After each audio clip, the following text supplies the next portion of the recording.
وعلى نسل الفقار وأنعم علينا بالإيمان وتملنا بالإحسان والصلاة والسلام على من كان النبي وآدم بين الماء والطين وعلى آله وأصحابه أجمعين أما بعد فأعوذ بالله من الشيطان الرجيم بسم الله الرحمن الرحيم ثم لتسألن يومئذ عن النعيم صدق اللہ العظیم وصدق رسولہ النبی الامین الکریم درود شریف پڑھیں اللہم صلی علی سیدنا شفیعنا نبینا مولانا محمد بارک وسلم صلاۃ و سلام علیک یا رسول اللہ صلی اللہ علیہ وسلم۔ یقیناً ہم اور ہمارے تمام علماء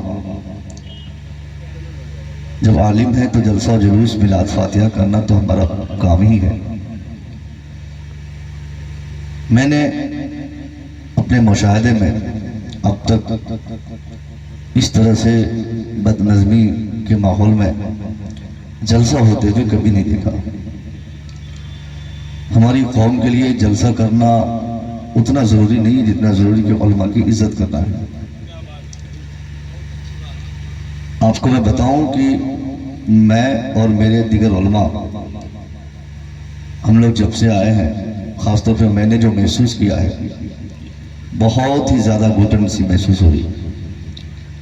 حضور سیدی آئے، ان کو بھی تکلیف ہوئی، کافی افراتفری کا ماحول رہا۔ میں 550 کلومیٹر دور سے آ کر پھر اپنی ہی گاڑی میں کھانا کھا کے جا کے آرام کیا، پھر ابھی مجھے اسی گاڑی سے گھر واپس جانا ہے۔ آپ بتا سکتے ہیں کہ ایک مہمان کی عزت، میں یہ نہیں سمجھتا ہوں کہ یہ صرف آپ کے امام صاحب کی ذمہ داری ہے۔ امام صاحب کو صرف کوسنا یہ کہیں سے بھی مناسب نہیں ہے۔ اس بندے خدا نے تو کم سے کم اس کی پہل تو کی کہ جلسہ کیا، علماء کی دعوت کی، آپ سے چندہ لیا، اسٹیج سجایا، اناؤنسمنٹ کیے، اشتہارات چھپوائے۔ یہ ساری چیزیں آدمی کو اس کے لیے پوچھنا نہیں پڑتا ہے۔ آپ کے سامنے عالم کھڑا رہے، آپ کی ذمہ داری ہے کہ آپ اس عالم کو بیٹھنے کو کہیں۔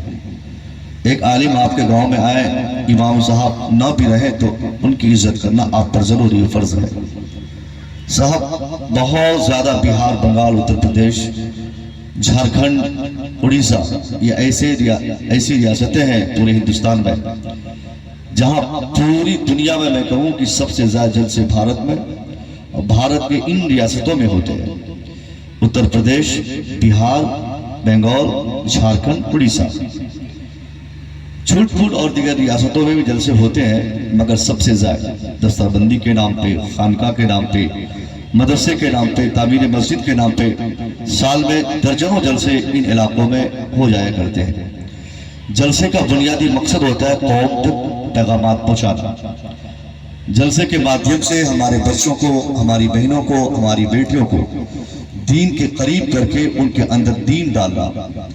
اگر واقعی 25-30 سالوں کی جلسوں کی تاریخ ہم پڑھیں، جلسہ اگر واقعی ہم کو فائدہ دیا اور جلسوں سے ہم فائدہ پائے تو ہونا تو یہ چاہیے تھا کہ اتر پردیش میں، خاص طور پہ اس علاقے میں جہاں پہ جلسے ہوتے ہوں، وہاں پر جہالت نہیں ہوتی، وہاں پسماندگی نہیں ہوتی، وہاں بے حیائی نہیں ہوتی، وہاں بدتمیزی نہیں ہوتی۔ مگر آج جلسوں کی جو عزتیں ہم نے پائمال کی ہے، جلسوں کا وقار جو ہم نے مجروح کیا ہے، جلسے کا نام یہ نہیں کہ اشتہار چھپوا کر 10,000 روپے چندہ دے دے۔ ہماری پوری ذمہ داری کمپلیٹ ہو گئی، اب ہمیں کچھ کرنا نہیں۔ مولوی صاحب کھڑا رہے، سید صاحب کھڑا رہے۔ اب بتائیے کہ جب میں آیا تھا، نماز عشاء کا وقت تھا، اختر حسین صاحب قبلہ چترویدی جو ہماری جماعت کے مہمان ہیں، خطیب ہیں، وہ سب سے پہلے یہاں پہ آئے تھے خطبہ میں۔ اس سے پہلے کی ذمہ داری تھی کہ ان کی تقریر ہو، ان کا خطاب ہو، ان کا خطاب آپ سنتے، جو جس طریقے سے پہلے آتے ان کا خطاب ہوتا، اس کے بعد آنے والے، اس کے بعد آنے والے، اس کے بعد آنے والے، چاہے مصور آئے یا مصور کا نہ آئے، اس سے مطلب نہیں ہے۔ جو پہلے آئے ہیں یا جس کو آپ نے پہلے بلا کر اسٹیج پہ خطاب کے لیے لے آیا ہے، آپ کے لیے ذمہ داری کی چیز یہ تھی کہ آپ ان سے پہلے خطاب کرواتے، یہ بھی مہمان ہے۔ مگر ایک میں نے ریکویسٹ کی، حالانکہ یہاں میں نے بھی ان کا حق مارا ہے کہیں نہ کہیں، چونکہ مجھ سے بھی پہلے یہ آئے ہیں، مجھے 8 گھنٹے کا سفر کرنا ہے، ان کو صرف 2-2.5 گھنٹے کا سفر کرنا ہے۔ سفر تو ان کو بھی کرنا ہے، مگر چونکہ مجھے لمبا سفر کرنا ہے، میں نے ان سے اجازت لی، مگر انہوں نے دی نہیں۔ نقیب ہندوستان نے مجھے حکم دیا مائک پہ آنے کا، ایک ذمہ داری کے ساتھ کہ آپ کی ذمہ داری ہے کہ آپ کے خطاب کے دوران کوئی بھاگے نہیں، اور آپ کی تقریر کے بعد سارے لوگ بیٹھ کر ان کا بھی خطاب سنیں۔ تو یہ اگر آپ چاہتے ہیں کہ ہماری رسوائی نہ ہو اور ہماری ذمہ داری جو ہمیں دی گئی ہے اس پر ہم کھرا اتریں، تو اس کے لیے آپ کو بھی میری مدد کرنی ہوگی، میرا تعاون کرنا ہوگا۔ میری گفتگو میں آپ 10-5 لوگ جو بیٹھے ہیں، آج اس عظیم الشان جلسے سے 2-4 ایسی باتیں آپ لے کر جائیں گے جہاں جانے کے بعد آپ کا ذہن صاف ہوگا کہ آج ہندوستان سہی پوری دنیا میں مسلمانوں کی جو حالت ہے، مسلمانوں کی جو عزت ہے، مسلمانوں کا جو وقار ہے، یہ کسی سے ڈھکا چھپا نہیں ہے۔ ہر آنے والی شام، اے لڑکے ان لڑکوں کو بھگاؤ یہاں سے، جلسہ سننا چاہیے جن کو، وہ تو آیا نہیں ہے، اپنے اپنے بچوں کو بھیج دیا غبارہ لینے کے لیے۔ میں جب آیا تھا تو گاڑی میری پاس نہیں ہو پا رہی تھی، مجھے لگا کہ بہت بھیڑ بھاڑ کے ماحول میں آیا ہوں۔ تھوڑی سی خوشی ہوئی کہ چلو صاحب، اتر پردیش کے اس علاقے میں کشی نگر، پرڈونا، بہار سے سٹا یہ جو بارڈر ایریا ہے، یہاں کے جلسے اور بہار کے جلسوں میں زمین و آسمان کا فرق ہے۔ بہار کے جلسوں میں جو علماء مارے جاتے ہیں، خاص طور پر بہار کے بنگال سائڈ میں کم سے کم تعداد ہوتی ہے تو 50,000 کی تعداد ہوتی ہے، اور یہاں بہت زیادہ میں نے جلسوں میں دیکھا ہے تو 25,000، 10,000، 20,000، 25,000، اور 25,000 کی تعداد جلسے یہاں پہ کبھی نہیں ہوں گے میرے خیال سے خوشی نگر میں۔ 500 روپیہ دینے والا بھی سوچتا ہے کہ ہم تو روپیہ دے دیے، ہم جلسے میں کیوں جائیں گے۔ جب میں نے اس ماحول میں بھیڑ دیکھا تو سوچا کہ بہت بھیڑ میں جلسے میں آیا ہوں، لگتا ہے آج کچھ کام ہوگا۔ ڈرائیور صاحب سے میں کہا کہ آج کچھ کام کی باتیں ہوں گی۔ بہت دنوں کے بعد خوشی نگر میں ایسا جلسہ میں دیکھ رہا ہوں۔ مجھے کیا پتا تھا کہ بھیڑ والے لوگ صرف بھیڑ دیکھنے آئے اور وہ لوگ بھاگ جائیں گے، کام کے لوگ 2-4-5 ہی مجبوراً بیٹھے رہیں گے جن کو میں خطاب کروں گا۔ بہرحال آپ 10 ہیں، اس سے ہمیں پریشانی نہیں ہے، اگر آپ نے میری بات سنی، وہ ہماری بیٹیاں، ہماری بہنیں، اگر ان تک میرا پیغام پہنچ گیا تو امام صاحب جنہوں نے محنت کی، جن کا آپ نے تعاون کیا، گاؤں والوں نے جن کا سپورٹ کیا، سب کی محنتیں قبول ہو جائیں گی۔ میں کہنا چاہوں گا کہ آج ہماری جو حالت ہے، مسلمانوں کی جو تباہی، پسماندگی، مسلمانوں میں جو آج کوہرام سا بچا ہے، اس پر سب سے پہلے مسلمانوں کی ذمہ داری ہے کہ مسلمان اس پہ غور کرے کہ یہ حالت ہماری پہلے کبھی نہیں تھی۔ پوری دنیا کو معلوم ہے کہ اسلام مذہب پوری دنیا کو شانتی دیتا ہے، پوری دنیا جانتی ہے کہ اسلام نے پوری دنیا کو وقار دیا ہے۔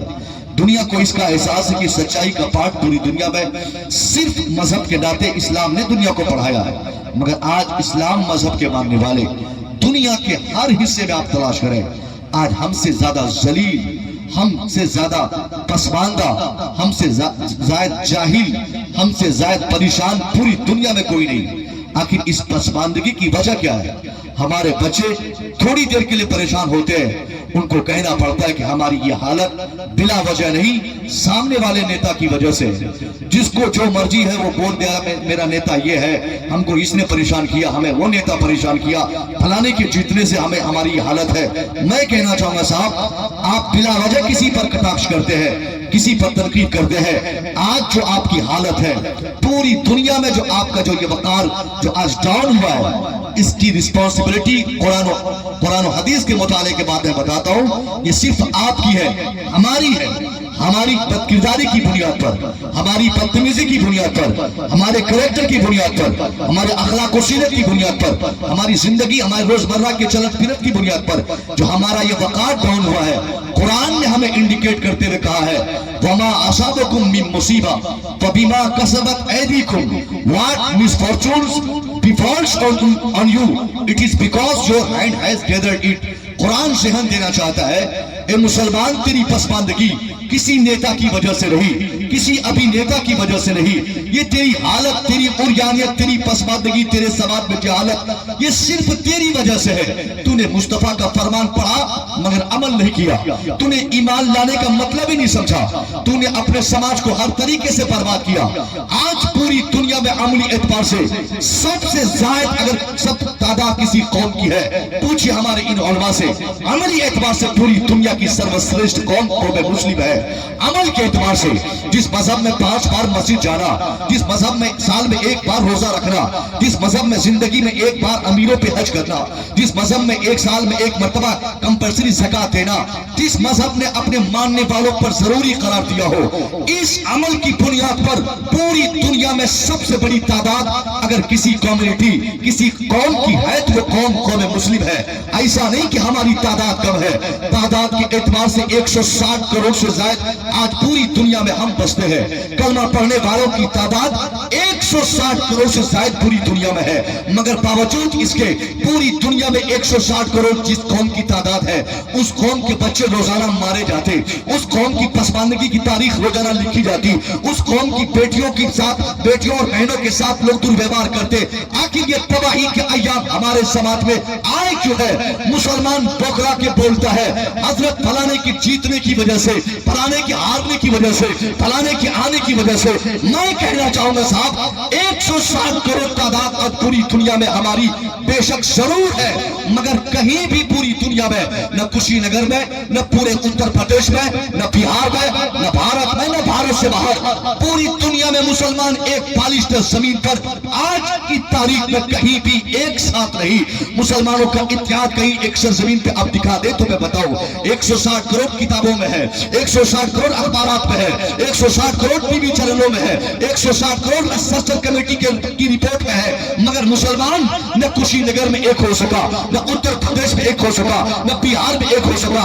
आज हमने अपने इस्लाम को पूरी दुनिया में 50 खानों में बांटकर, कभी हमने जात के नाम पे, कभी बिरादरी के नाम पे, कभी खानका के नाम पे, कभी पीर के नाम पे, कभी मस्जिद के नाम पे, कभी मदरसे के नाम पे, कभी जबान के नाम पे, कभी रियासत के नाम पे, ये सारे हिस्सों में जो हमने इस्लाम को 50 हिस्सों में जो बांटा है, यही ना इत्तेफाकी, यही तकसीमकारी, यही डिवाइशन, हमारे इस्लाम को बांटने की बुनियाद पर आज हमारी ये हालत हुई कि आज मुट्ठी भर मुसलमान कुशीनगर में, ये इनका मिजाज अलग, कुशीनगर वालों का मिजाज अगर कुछ और है तो साहब देवरिया वालों का अलग। देवरिया वाला जैसा सोचता गोरखपुर वाला नहीं सोचता, गोरखपुर वालों की फिक्र अलग है तो साहब बस्ती वाले कुछ और सोचते। बस्ती के पास आप गोड्डा जाइए, वहां के लोगों की सोच और उनकी फिक्र में आप तबादली पाएंगे। यानी हमने डिस्टेंस के एतबार से, हमने खानका के ताल्लुका के एतबार से, हमने शख्सियतों के नाम पे, हमने अपने अपने पीरों के नाम पे, आज ईमानदारी से मैं पूछ रहा हूं साहब, क्या हमने अपने इस्लाम को नहीं बांटा? क्या हमारा इस्लाम आज हमारे मुआशरे में, क्या हमारा इस्लाम हमारे समाज में आज अजनबी नहीं देखा जाता? मैं कहना चाहता हूं यही ना इत्तेफाकी है जिसकी बुनियाद पर पूरी दुनिया में हमारी परेशानी की सबसे बड़ी और पहली वजह यही है कि हम दुनिया में 160 करोड़ है मगर एक नहीं। हमने कभी उन लोगों से पाठ नहीं पढ़ा, उनसे हमने सबक नहीं सीखा जिनको आज कहीं ना कहीं हमारा चंद भाई उनको अपना दुश्मन समझता है, कहता वो साहब कैसे जीतता है, वो साहब कैसे मंत्री बनता है, वो साहब कैसे इलेक्शन फाइट करके जीत लेता है, वो साहब कैसे डबल बार ट्रिपल बार जीत लेता है। मैं कहना चाहूंगा साहब, उनकी जीत ये आसानी नहीं थी। उन्होंने 25 साल से मेहनत की, अपने समाज के लोगों को एकत्रित किया। ये मामूली सी बात नहीं साहब, उन लोगों ने लोहे के चना चढ़ाए, पूरब से पश्चिम, उत्तर से दक्षिण, अपने समाज के हर तबके के लोगों को एक प्लेटफॉर्म पे लाकर उन्होंने अपने समाज में पहले इत्तेहाद की भावनाएं हर एक व्यक्ति के दिमाग पे डाला है। उन्होंने जात बिरादरी के ये तफरीक को खत्म किया और डिस्टेंस को खत्म करने के बाद उस समाज के व्यक्ति जहां पे अपर की बातें, जहां पे लोअर की बातें, जहां पे दलित की बातें, जहां पे अपर कास्ट की बातें बहुत ज्यादा नहीं 25 साल पहले की जा रही थी, मगर उन लोगों ने गौर किया कि समाज तबाह होगा, हमारा माशरा बर्बाद होगा, हम मिटा दिए जाएंगे इससे पहले कि हमारा वजूद मिट जाए। उन लोगों ने बिरादरी की तफरीक को अपने समाज से खत्म किया। अब कहीं SC ST जात बिरादरी पसमानदगी की बातें नहीं होती। वो लोग पूरी दुनिया में उनका अपने समाज के लोगों को एक मजाज दिया, एक फिक्र उन लोगों ने अपने समाज में दी, जीने का एक मकसद अपने समाज में रखा। तब जाकर 25-50 सालों की गिरा कदर खिदमत उन लोगों ने अपने समाज में डाली, जिसकी बुनियाद पर आज उनके समाज का कोई व्यक्ति अगर गुजरात में है तो उनका मिजाज एक है, बिहार में है तो उनका ज़हन एक है, बंगाल में है तो उनका नजरिया एक है, उत्तर प्रदेश में है तो उनकी सोच एक है। चाहे दुनिया के जिस हिस्से में रहते हो, उनकी पैदाइश का मकसद, उनकी तख्लीक का इंटेंशन पूरी दुनिया में उनसे पूछिए तुम क्यों जीना चाहते हो, तेरे जीने का मकसद क्या है, तेरा प्लान क्या है, तेरा गोल और मकसद क्या है। दुनिया दुनिया भर के उस समाज के लोग जहां भी आपको मिलेंगे, उनकी एक सोच आपको सामने आएगी, एक फिक्र वो अपने आप के सामने रखेंगे। हालांकि हैरत की बात तो यह है साहब, इन लोगों के खुदा भी हर समाज में अलग अलग है। कोई लोहे को माना, कोई जमीन को माना, कोई आसमान को माना, कोई पत्थर को माना, कोई चांद को माना, कोई सूरज को माना।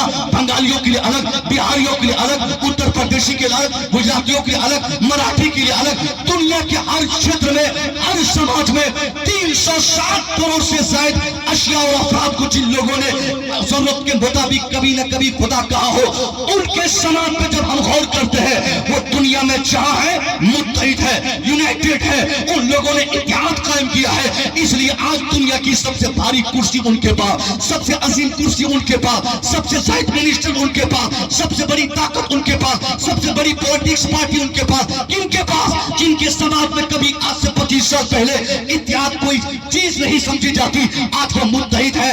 और इसी इत्तेहाद का फायदा उन्हें मिला है कि वो बावकार है, वो आज जिल्लत की, रुसवाई की जिंदगी नहीं गुजार रहा है, आज उन्हें इज्जत मिल रही है। पूरी दुनिया में आज उनकी सुर्खरोई है। मैं कहना चाहूंगा साहब, आप और हम कहां सोए हैं? अल्लाह की कसम, ये तो उनका समाज था जो 360 खुदाओं, 360 करोड़ अशियाओं को खुदा मानने के बाद भी एक प्लेटफॉर्म पे आ गए। मगर ये हम मुसलमानों की किस्मत तो देखे, इस्लाम मजहब के मानने वाले अगर बंगाल की खाड़ी में बसते हो, उनसे आप पूछिए, हु इज योर क्रिएटर? कौन तुझे पैदा करने वाला? Who is your protector? कौन तेरी हिफाजत करने वाला? कौन तुझे खिलाने वाला? कौन तुझे पिलाने वाला? कौन तेरी सुरक्षा करने वाला? कौन तुझे इज्जत देने वाला? कौन तेरे बच्चों को पालने वाला? बंगाल की खाड़ी में बैठा हुआ मुसलमान जिस जवाब को लेकर आपके सामने आएंगे, अल्लाह की कसम, वही जवाब बिहारी देगा, वही जवाब उत्तर प्रदेशी देगा, वही जवाब गुजराती देगा, वही जवाब मराठी देगा, वही जवाब तमिलनाडु में रहने वाला अगर काला मुसलमान है तो वही जवाब वो देगा। मुसलमान होना चाहिए, वो मुसलमानों का ताल्लुक चाहे भारत से हो, चाहे इंडोनेशिया से हो, या मलेशिया से हो, अमेरिका से हो, अफ्रीका से हो, दुनिया की जिस आबादी, जिस खित्ते से उसका ताल्लुक हो, मैं मानता हूं उनका मुल्क अलग होगा, उनकी बिरादरी अलग होगी, उनका समाज अलग होगा, उनकी रियासत अलग होगी, उनका गांव अलग होगा, उनकी जबान अलग होगी, उनकी जिनसियत अलग होगी, उनका रंग अलग होगा, उनकी कैटेगरी अलग होगी। मगर मुसलमान होना चाहिए। मुसलमान होने के नाते उनसे आप पूछे कि तेरा खुदा कौन है? कौन तुझे पैदा किया है? अफ्रीका के जंगल से लेकर अमेरिका के व्हाइट हाउस तक अगर वो मुसलमान है तो पूरी दुनिया से एक ही जवाब आएगा, रब्बी अल्लाह, मेरा रब अल्लाह है, दूसरा कोई नहीं। मेरा रब अल्लाह है, तीसरा कोई नहीं। मेरा रब अल्लाह है, चौथा कोई नहीं। एक खुदा को मानने वाले पैठान के नाम पे समाज को बांटा, सैयद के नाम पे माहौल को बांटा, हमने चौराहा के नाम पे माहौल को बांटा, हमने अंसारी के नाम पे माहौल को बांटा, हमने रज़वी के नाम पे माहौल को बांटा, हमने अशरफियत के नाम पे माहौल को बांटा, रशीदियत, बरकातियत, कादरियत के नाम पे हमने अपने इस्लाम को बांटकर आज तो पूरी दुनिया में 160 करोड़ की ताकत हमें दिखानी थी, हम न दिखा सके। हमने रज़वियों को अलग समझा, अशरफियों को अलग समझा, कादरियों को अलग समझा, बरकाती को अलग समझा। हमने कभी ये शहन दुनिया को नहीं दिया, रज़वी हमारा भाई, अशरफी हमारा भाई, बरकाती हमारा भाई, निज़ामी हमारा भाई, कादरी हमारा भाई। हमने उनका इस्लाम अलग, अपना इस्लाम अलग समझा, जिसकी बुनियाद पर पूरी दुनिया में आज हम टिकने के काबिल बन गए। एक खालिस जमीन, सल्तनत कंट्रीज होने के बाद भी आज पूरी दुनिया में आप दिखाइए, तुम्हें बताओ कोई जमीन आज हमारी अपनी नहीं जहां मुसलमान बाज़ाब्ता खड़ा होकर पूरी दुनिया में अपने इत्तेहाद की ताकत पूरी दुनिया के सामने पेश कर सकता है। ये सबसे पहला पैगाम रहमत दो आलम कॉन्फ्रेंस से मुसव्वी रजा का आपके लिए है। आप इत्तेहाद कायम कीजिए, आप मुत्तहिद होइए, कम से कम आलमी पैमाने पर भी हो जाइए, सियासी एतबार से तो आप मुत्तहिद हो जाइए। ये मत देखिए साहब कौन क्या है, अगर दुनिया आपके इत्तेहाद को चेक करती है तो आपकी जिम्मेदारी है आलमी सतह पर सियासी एतबार से आप दुनिया को ये एहसास दिलाए कि मुसलमान अगर अफ्रीका के जंगल में है उसकी उंगली कटेगी तो उसकी तकलीफ का एहसास व्हाइट हाउस में बैठे मुसलमान को जरूर होगा। नारे तकबीर, नारे तकबीर, नारे रिसालत, नारे रिसालत, रहमत आलम कॉन्फ्रेंस, रहमत आलम कॉन्फ्रेंस, उलमाए अहले सुन्नत, नारे तकबीर। किसी भी तरक्की याफ्ता समाज के लिए बुनियादी जो रास्ते होते हैं उस पर चलने के लिए सबसे पहला रास्ता उस समाज का मुत्तहिद होना होता है। दूसरा स्टेप उस समाज की कामयाबी के लिए एजुकेशन के डेवलप की बात होती है, उस समाज के लोग शिक्षित होते हैं। तो आज हम गौर करें अपने भारत मुल्क में हमारे पास न इत्तेहाद की कुव्वत है, हमारे पास न एजुकेशन की ताकत है, और तीसरी बड़ी चीज क्या है कि हमारी सोच, सियासी सोच वो उसमें बालिद की हो, हम सियासी एतबार से मजबूत रहे। तो 3 स्टेट्स हैं, मुत्तहिद होना, एजुकेटेड होना और सियासी होना। इन तीनों में से साहब आप ये बताइए कि आपके पास क्या है? आप तो न मुत्तहिद है, न आप एजुकेटेड है, न सियासी एतबार से आपकी कोई हैसियत इस भारत में है। बीते 70-75 सालों की तारीख भारत की बताती है। सच्चर कमेटी की रिपोर्ट आज दुनिया को कह रही है कि भारत में खास तौर पर रहने वाले मुसलमान भारत की दूसरी बिरादरी से सबसे ज्यादा एजुकेशन के डिपार्टमेंट में पसमानदा है। खासकर ये कुशीनगर इलाका, गोरखपुर इलाका, या आपका सीवान हमारे बिहार से सटा, जो आपका उत्तर प्रदेश से सटा है, गोपालगंज हो गया, जिन जिन इलाकों में खास तौर पे जो ये सऊदीया, दोहा, कतर, ओमान जाने का जब से रास्ता हमारे लिए खुल गया, हमने अपने बच्चों के लिए क्या सोचा साहब कि हमारे बच्चों की तकलीफ का मकसद है सऊदीया जाना, हमारे बच्चों की पैदाइश का मकसद है इनको दोहा भेजना। हमारा बेटा पैदा हुआ है सऊदीया जाने के लिए, जब तक 20 हजार ये कमाएगा नहीं तब तक हमारा मकान कैसे बनेगा?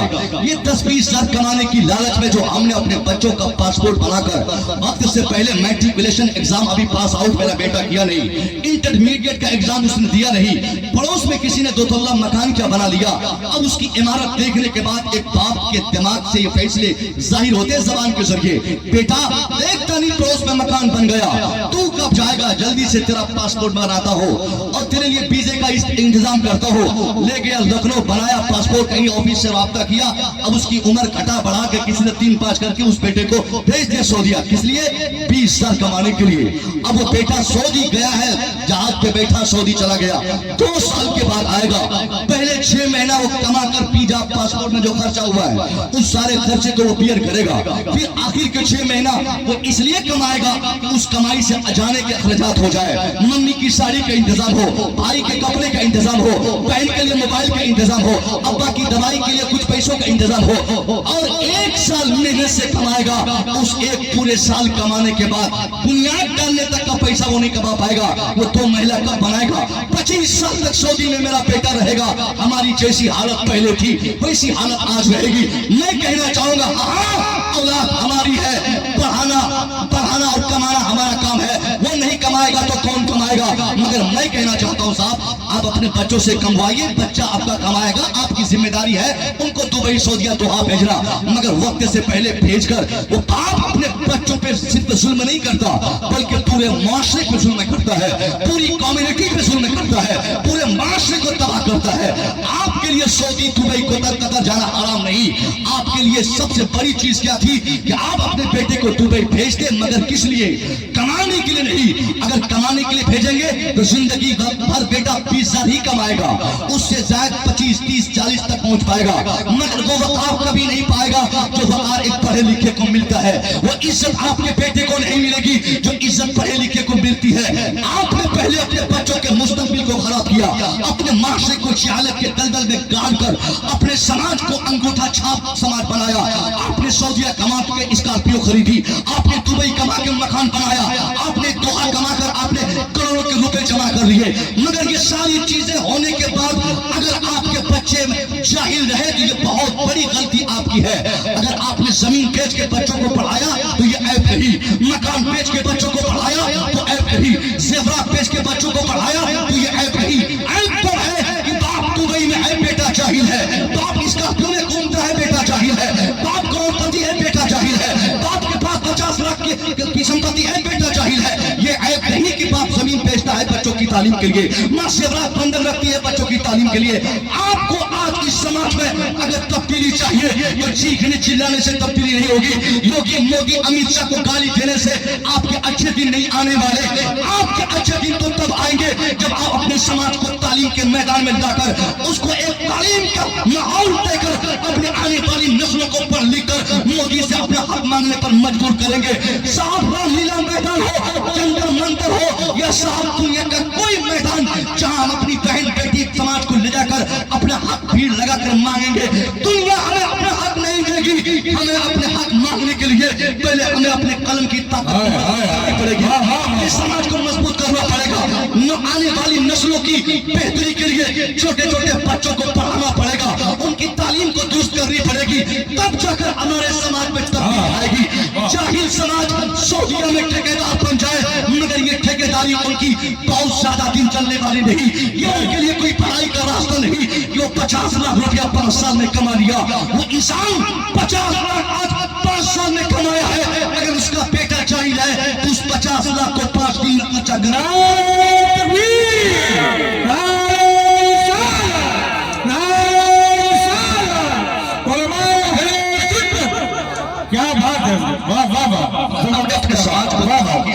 हमने कभी एजुकेशन को इम्पोर्टेंट नहीं समझा, हमने कभी एजुकेशन को ताकत नहीं समझा। कौन नहीं जानता भीमराव अंबेडकर को?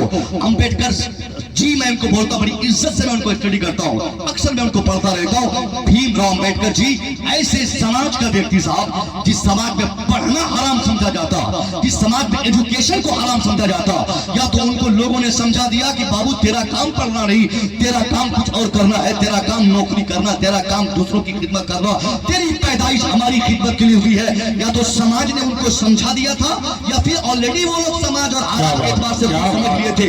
अंबेडकर ने देखा कि हमें तब्दीली लानी है, हमें बदलाव लाना है, हमें अपने समाज में चेंजिंग लानी है।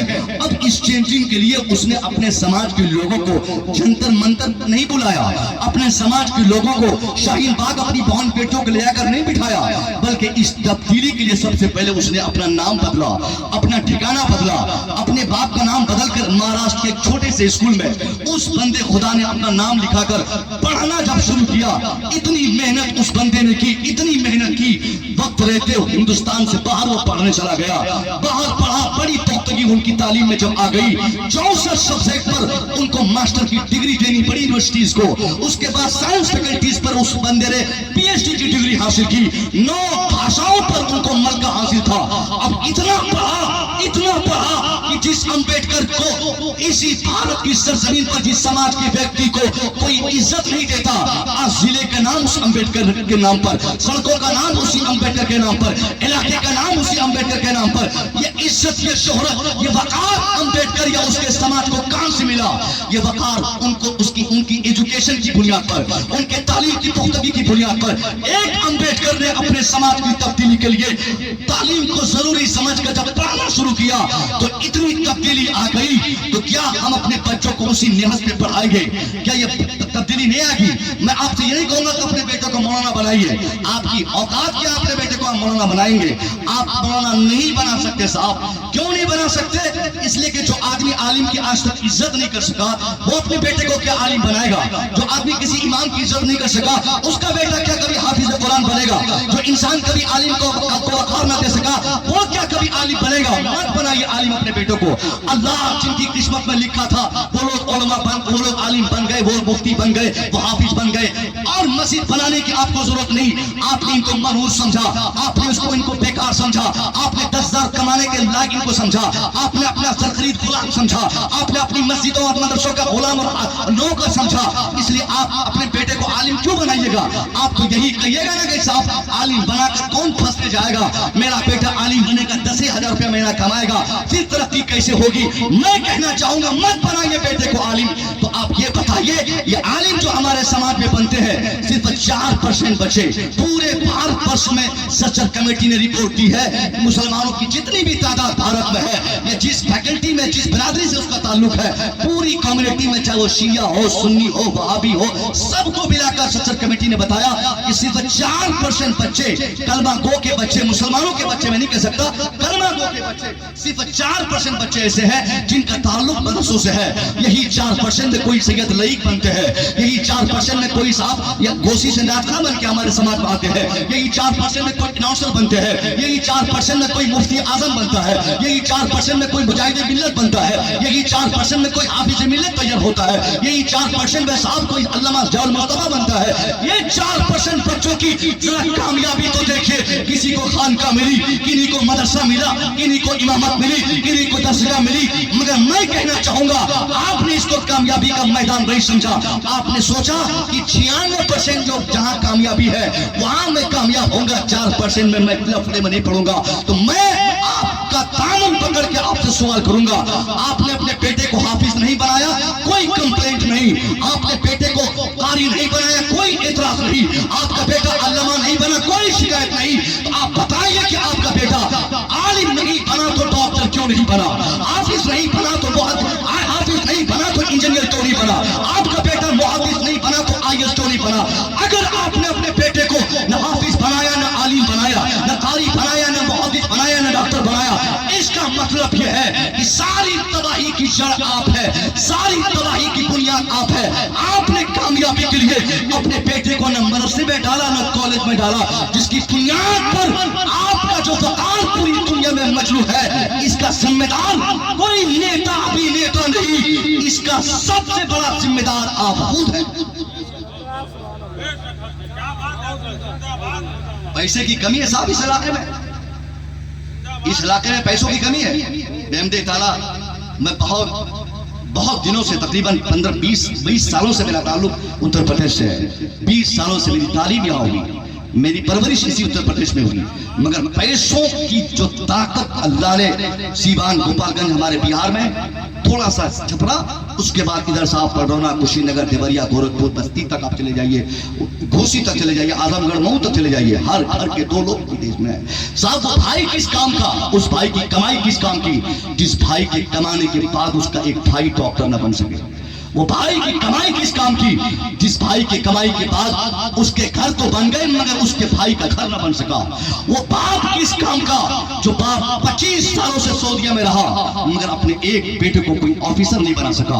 आपने जब ये कामयाबी नहीं मानी और कामयाबी के लिए रास्ते को नहीं चुना तो मरने के लिए तैयार होइए। चिल्लाते क्यों है फिर, चीखते क्यों साहब? मरिए, आप मरने के लिए तैयार होइए। जुनैद, अशरफ, अफरोजुल के बाद तो अब हम सबकी बारी आने वाली है। बहुत ज्यादा अच्छे दिन हमारे और बचे नहीं है, बस गिनती के अच्छे दिन बचे हैं। अगर यही हालात रहे, जाहिलों को मिसने के लिए पूरी दुनिया 24 घंटा तैयार रहती है। और एजुकेटेड लोग जिस समाज के हो, उनके पास बिल्डिंग नहीं होगी, कोई दिक्कत नहीं है। अगर वो एजुकेटेड है, पढ़ा लिखा है, तो पढ़े लिखों में वो ताकत दुनिया में होती है कि दुनिया का बड़े से बड़ा ताकतवर इंसान भी उसकी कुव्वत को घटा नहीं सकता। आप क्या समझते हैं, आपका बेटा पढ़ेगा तो ये योगी जी तरक्की नहीं देंगे? गलत बात है। आपने क्या सोचा, आपका बेटा पढ़ेंगे तो आज भारत की हुकूमत आपके बेटे को ऑफिसर बनने का मौका नहीं देगी? गलत बात है। मैं कहता हूं, मेरा क्लास फ्रेंड मौलाना शाहिद रजा मिसबाही, जो हमारे बिहार से ताल्लुक रखते हैं, जो जिला गया से इस वक्त समस्तीपुर जिला में पद पे गामजन है, शाहिद रजा मिसबाही, एक साथ हम लोग अशरफिया से निकले, जामिया मिलिए वो गए, मैं शिवली में रह गया, फिर शिवली के बाद मैं बिहार की यूनिवर्सिटी में पढ़ता रहा और आज भी मेरा ताल्लुक चूंकि एजुकेशन से जुड़ा रहा। मैं ये बात बताना चाह रहा हूँ कि शाहिद रजा मिसबाही, आपको बता दूं कि आप जो बोलते हैं कि फलाने की वजह से हमारी कामयाबी नहीं मिलती, चिलनवे की वजह से हमारा बेटा पास नहीं हो पाता, फलाने ठिकाने की वजह से हमको कामयाबी नहीं मिलती, मैं कहता हूं ये भारत आजाद हुआ 2014 में आजाद हुआ हिंदुस्तान। आजादी के 3 साल के बाद 15, 16, 17 3 साल के बाद उत्तर प्रदेश भी आजाद हुआ था। खालिस आजादी के माहौल में हर तरफ वही लोग थे, उत्तर प्रदेश से लेकर पूरे भारत में हर तरफ उनकी शासन प्रशासन, उन्हीं के विधायक, उन्हीं के मंत्री, उन्हीं के ऑफिसर्स, उन्हीं के डीएम, उन्हीं के डीआईजी, बिल्कुल आजादाना माहौल में। 2017 में जब शाहिद रजा मिसबाही एग्जाम की उम्मीदवारी ली और 17 में यूपीएससी की उम्मीदवारी लेकर जब एग्जाम देने बैठा, पहले मैं बता दूं यूपीएससी एग्जाम होता क्या है। यूपीएससी एग्जाम एक ऐसा पैटर्न है जिसके जरिए आईएएस आईपीएस निकलते हैं, डीएम, एसडीएम और क्या बोलते हैं कि डीओ, डीआईजी, इनके जो पूरे भारत को जो चलाते हैं सारे ऑफिसर्स उसी एग्जाम से आते हैं, उसी रास्ते से बुलाए जाते हैं। ये देश को नेता नहीं चलाता है, देश को ऑफिसर्स चलाते हैं, डीएम चलाते हैं, डीएम के जो बड़े अधिकारी होते हैं वो लोग चलाते हैं। वही एग्जाम को कहा जाता है यूपीएससी। बहुत हार्ड, एशिया का सबसे कठिन एग्जाम कहा जाता है यूपीएससी का एग्जाम। यूपीएससी के एग्जाम में जब शाहिद रजा बैठा है, 17 में एग्जाम दिया, भारत की आजादी के बाद 18 में जब उसका रिजल्ट आया, रिजल्ट की जब फेहरिस्त बनाई गई, उसको फेहरिस्त को जब तरतीब दी गई, जहां मोहन का नाम, जहां सोहन का नाम, जहां साहब गीता का नाम, जहां सीता का नाम लिखा था, दुनिया ने पढ़ा, उसी फेहरिस्त में नुमाया तौर पर अगर किसी का नाम था वो कोई और नहीं, एक मुश्तदाही रखने वाला, बरकाती टोपी लगाकर नमाज पढ़ने वाला, तहज्जुद पढ़ने वाला, अपनी मस्जिद में अज़ान देने वाला, बाकायदा आलिम रब्बानी शाहिद रजा मिसबाही का नाम भी उसी फेहरिस्त में मौजूद था। नारे तकबीर।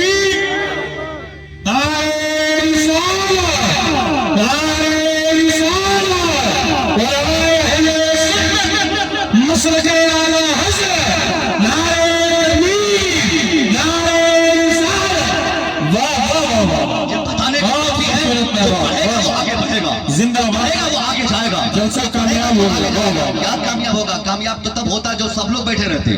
वो लोग तो आए चले गए, कौन लाया उनको, कहाँ से आए, कहाँ गए?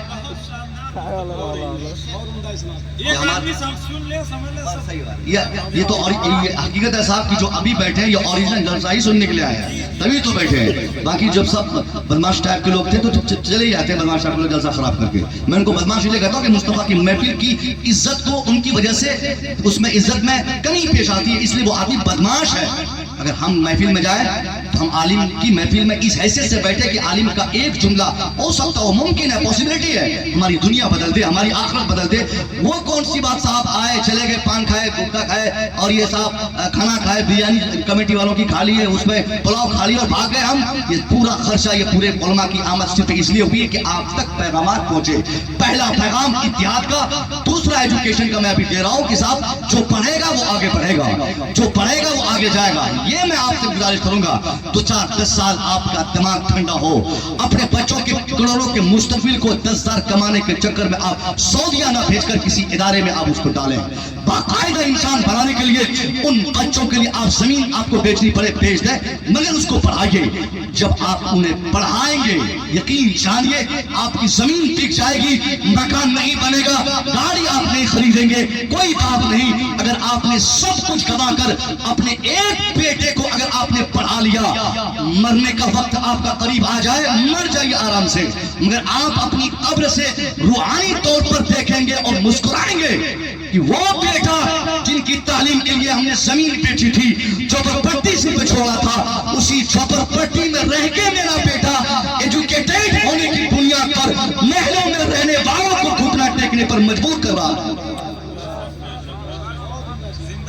ये कमी आपकी, पैसों की कमी नहीं, एजुकेशन की कमी है। पूरे जवार में कह रहा हूं, पैसों की कमी नहीं, एजुकेशन की कमी है। आप में से हर व्यक्ति के अंदर यह कुव्वत है कि अल्लाह उनको इतनी नेमतों से सरफराज फरमाया कि वो अपने बच्चों को बहुत पढ़ा सकता है। हाँ, पढ़ाई का मतलब ये भी नहीं कि आप बेसाब का पैसे खर्च करें, डालते रहे बोड़ा का बोड़ा पैसा अपने बेटे के पीछे डाले, मंटेसरी में डाल दें साहब, किसी स्कूल में डाल दें, कहीं कॉलेज में डाल दें और फिर सऊदी भाग जाए। नहीं, एजुकेशन के साथ अच्छे समाज के निर्माण के लिए दूसरी सबसे बड़ी चीज जो होती है एजुकेशन, उसके बाद ट्रेनिंग, शिक्षण, प्रशिक्षण, तालीम और तरबियत। पैसा भी खर्च करना है और उसके साथ आपको तरबियत भी देनी है। आज तो भली बाती हर गांव में क्या बोलते हैं कि tuition, Montessori school, English medium school, छोटे छोटे मकतब, मदरसे हर गांव में बन रहे हैं, एजुकेशन में डेवलप हो रहा है। मगर इसके साथ साथ एक चीज की कमी क्या आ गई है, गार्जियनशिप ने ये सोच लिया है कि मैं बाप हूं, मेरा काम पैसा देना, दूसरा काम नहीं, माँ हूं, मेरा काम ट्यूशन फीस देना, दूसरा तीसरा काम नहीं, जिसकी बुनियाद पर आज एजुकेशन को भी हमारे बच्चों ने गलत तरीके से इस्तेमाल किया।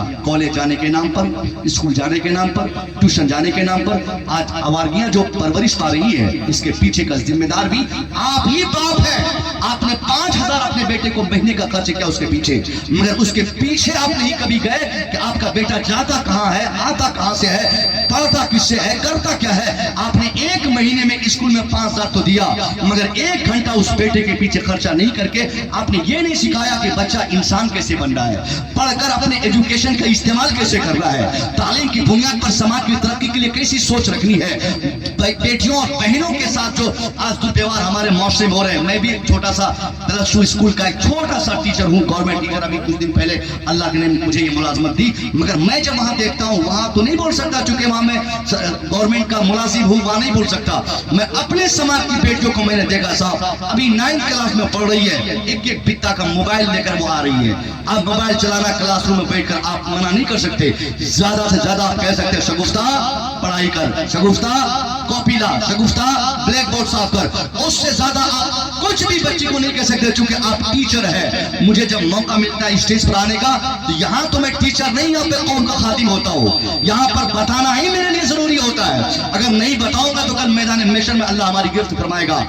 9th क्लास में पढ़ने वाली बेटियां मोबाइल कहां से लेकर आ गई, स्कूल मोबाइल लेके जाना, फ्रेंड से बातें करने आना, किसी की बाइक पे बैठ जाना, किसी को ड्रॉप करने के लिए अपनी बेटी को हवाला कर देना, ये सारी चीजें धीरे धीरे एजुकेशन के डिपार्टमेंट के तरक्की के बहाने पर आज हमारे समाज में परवरिश पा रही है। कहीं ना कहीं हमारी बेटियों के साथ दुर्व्यवहार करने के लोग तरीके अपना रहे हैं, मगर हम हैं कि हम पैसा खर्च कर रहे हैं और हमें इसका ख्याल नहीं कि बेटी क्या करती, बेटी कैसे जाती, बेटी क्यों जाती। जाती, बेटी किसके साथ आती। मैं आपसे कहूंगा आखिरी बात, खूब पढ़ाइए, मगर पढ़ाने के साथ साथ अपने बच्चों की बेहतर तरबियत की आप फिक्र कीजिए। तरबियत की फिक्र इस हैसियत से कीजिए कि अगर आपकी बेटी वक्त से पहले, आपका बेटा वक्त से पहले बेसाख्ता अगर मोबाइल का इस्तेमाल कर रहा हो, मोबाइल की दुनिया में मस्त हो, अगर आपसे जिद करता हो कि अब्बा सऊदीया से जल्दी मोबाइल भेजिए, बाप खुशी में आया मोबाइल बेटी को गिफ्ट किया, मगर उस बाप को ये शऊर नहीं कि 9th में पढ़ती है, 10th में अभी गई नहीं, अभी एग्जाम पास आउट हुआ नहीं, अभी इनकी शादी नहीं हुई, ये क्या मुझसे बात करेगी। एक मोबाइल तो घर में सबकी खैरियत लेने के लिए काफी था, मगर छोटी बेटिया के लिए अलग, बड़की बेटिया के लिए अलग, बड़ा बेटा के लिए अलग, छोटा बेटा के लिए अलग, 5 बेटा 5 मोबाइल, 3 बेटी 3 मोबाइल, 3 भाई 3 मोबाइल, यानी घर के हर फर्द को जो हमने मोबाइल पकड़ाया, हमने इसलिए बच्चियों को मोबाइल दे दिया कि बेटियां मोबाइल लेगी, ऑनलाइन तालीम करेगी, लेगी, और फिर इसकी तालीम में पुख्तगी आएगी। धीरे धीरे 5-6 दिन के बाद वही बेटी जिसको हमने ऑनलाइन पढ़ने के लिए मोबाइल पकड़ाया है, वो ऑनलाइन पढ़ना अब कम करेगी, वो व्हाट्सएप उसी से चलाएगी, फेसबुक अकाउंट वही खोलेगी, इंस्टाग्राम वही चलाएगी, और वो क्या बोलते हैं साहब, रील की क्या बोलते हैं, वो अकाउंट बनाकर उस पर वीडियो बनाकर वो डालेगी, और वो सब्सक्राइबर बनाना चाहेगी।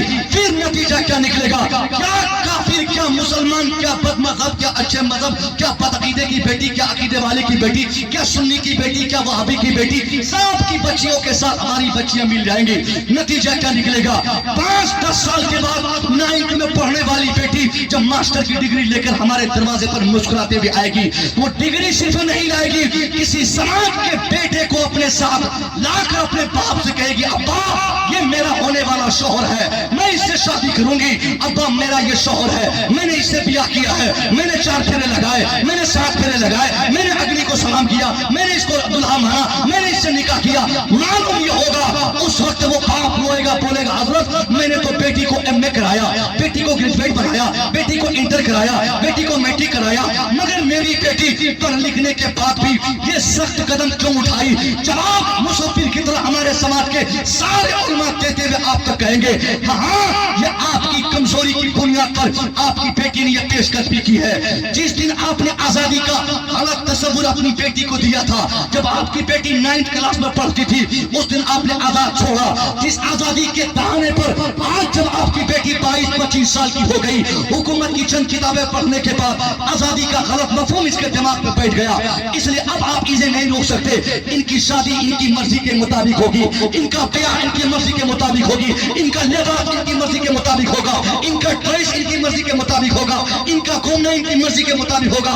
उस वक्त अपनी बेटी को पढ़ाने वाले बाप जो 5 लाख खर्च किए हो, 5 लाख खर्च करने वाला आंसू बहाकर मौलवियों के दरवाजे पर दस्तक देगा, हजरत ताबीज दीजिए ना बेटी सुधर जाए, हजरत ताबीज दीजिए ना बेटा सुधर जाए। मैं कहना चाहता हूं साहब, ताबीज से बच्चों को सुधारा नहीं जाता, सुधारने का मौका आपके पास था। कुरान और हदीस के मुताले के बाद मैं कहता हूं, इस्लाम ने आपको ऑथराइज किया है। मुस्तफा फरमाते हैं, मन रआ मिनकुम मुनकरन फलयुगय्यिरहु बियदी, anyone who sees any type of disease in your society, तेरे समाज का कोई व्यक्ति अपने समाज में जब कभी भी खिलाफ शरअ काम होता हुआ देखे, बाप जब बेटे को देखे, माँ जब बेटी को देखे, बड़ा भाई जब छोटे भाई को देखे, बड़ी बहन जब छोटी बहन को देखे, इमाम जब मुक्तदी को देखे, समाज का कोई फर्द अपने मातहत को जब भी कोई गलत काम करता हुआ देखे, तो ईमानी तकाजा ये होना चाहिए कि वो उस गलत को रोकने के लिए अपने हाथ का इस्तेमाल करे,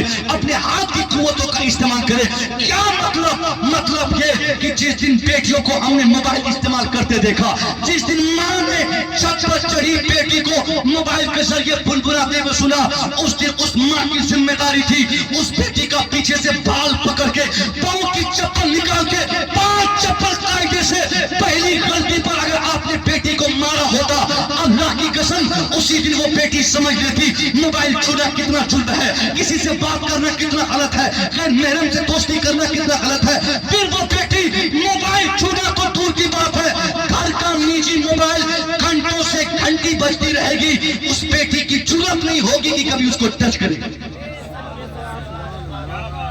मगर आपने समाज को तबाह किया। मेरी माँ, मेरी बहनों, ये गलती आपकी है, आपकी बेटी बिगड़ी है। हर माँ को पता है उसकी बेटी के पास मोबाइल है, हर माँ को मालूम है।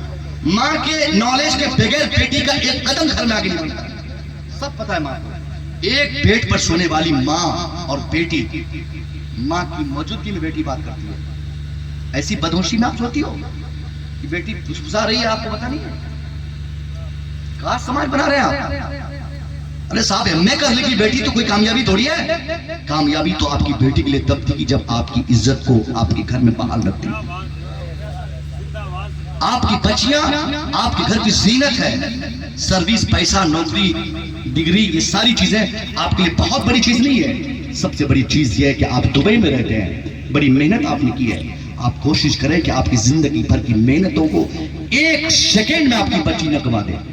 इसके लिए आप अच्छी तालीम दें, बेहतर तरबियत दें। बाप अपनी बेटी को डॉक्टर बना सकता है, माँ अपने बेटे को इंजीनियर बना सकती है, तो क्या वही बाप, वही माँ अपने बेटे को नमाजी नहीं बना सकते? क्या वही माँ बाप अपने बेटे को अच्छे नहीं बना सकते? क्या वही माँ बाप अपने बेटे को सच्चे नहीं बना सकते? अगर नहीं बना रहे तो कमी किसी और की नहीं, कमी आपकी है। आपने अपने समाज को तबाह करने के लिए ऐसा किया है। जिस दिन आप खुद बहैसियत मुबल्लिग घर में काम करेंगे, फिर जलसा करा के किसी मौलाना को बुलाकर तकरीर कराने की आदत नहीं होगी। आपको देखकर आपके बच्चे खुद इस्लामिक जिंदगी कबूल करेंगे। अस्सलाम वालेकुम।